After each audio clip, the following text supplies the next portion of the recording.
Hey guys, so I wanted to get on here and talk about how the whole entire concept of feminine energy kind of changed my life, but like the little ways that it changed my life.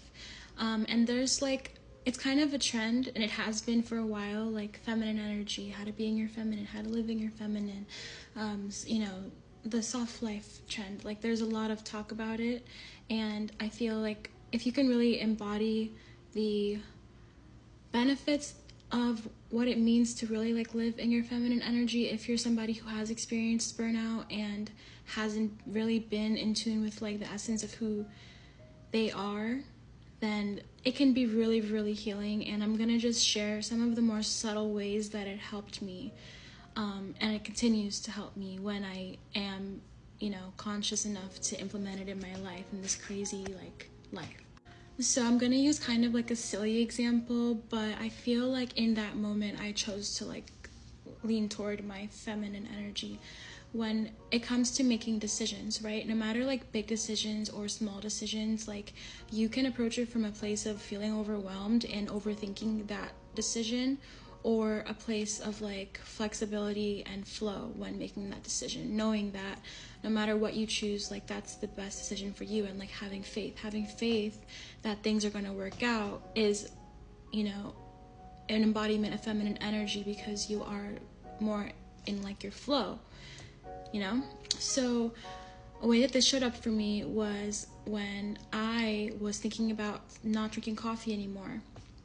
I had heard other people say that they stopped drinking coffee. I heard both sides of the argument of why coffee isn't good for you, why coffee is good for you, and I at first stopped drinking coffee about a year ago. I did it for about a month because of hearing all of the negative consequences of drinking it, and then I ended up drinking it again because I didn't really have that real reason of why, but it was always something that was on my mind, should I be drinking coffee? Is this something that's good for me?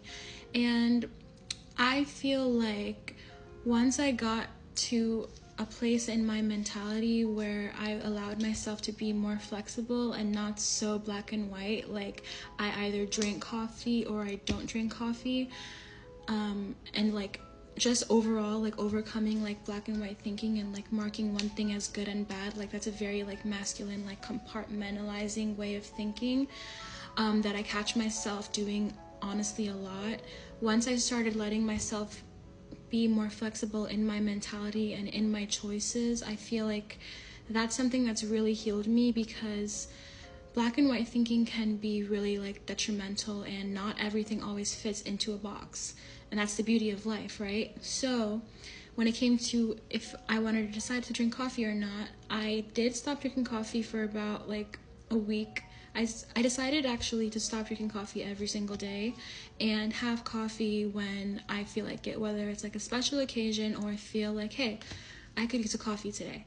But I decided not to have it every day because my own personal reason, which is anxiety. I thought it was aggravating my anxiety at a certain point. So overcoming that kind of black and white thinking of coffee is good or coffee is bad, and just allowing myself to have it when I feel like it, but not necessarily having it every single day, and being a regular coffee drinker, that allowed me more flexibility and space in my mind to, one, tune into my body and see how I'm actually feeling when I'm drinking it, and two, feel less of a burden and pressure on myself to be an ideal version of myself, because I guess that's what it comes down to, right? Those kinds of decisions are you make because you want to be your healthiest self and your highest state of well-being, whatever that really means. It's a journey, right? So one of the subtle ways that embodying feminine energy helped me is just being more flexible in my mindset and not being overwhelmed by decisions, which is where a lot of anxiety comes from. So that's something that I consistently use and try to implement in my life. And whenever I'm in a place of overwhelmed and burnt out and stressed, which happens, it's life. It's not you can overcome it once and then it will never happen again. It's bound to happen, most likely. Just allowing yourself flexibility and being more open-minded in those moments is a good way to approach it. And that is by default being in your feminine.